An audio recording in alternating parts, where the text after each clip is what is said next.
Hi, good morning. My name is Rio. I'm a Endodontist from Jakarta. Today, I'm so thrilled to tell you that in this video, I'm going to share with you another tutorial video of using new reciprocal coating files from Coating, and it is called Coating's Micromega 1 Reci.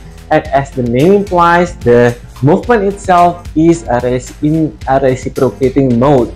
But what I love from this file is that it has proprietary reciprocating angle, and it has 170 counterclockwise and 60 clockwise angle. So if you want to use this file, you must have endomotor which has an open system, so you can set your own reciprocating angle in the motor and just use it as it showed by the manufacturer instruction paper.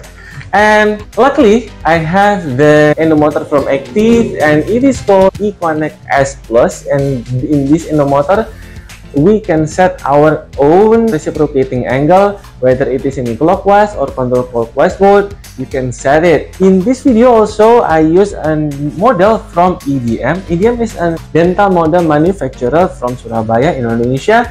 And what's so special from this model is that it has the strength like a dentine strength. So the feeling when I prepare the canal in this tooth model is that quite similar feeling when I prepare on the natural tooth structure. So thank you very much for Coatings and EDM for sending me all the products. I'm so happy. See you in my next tutorial video.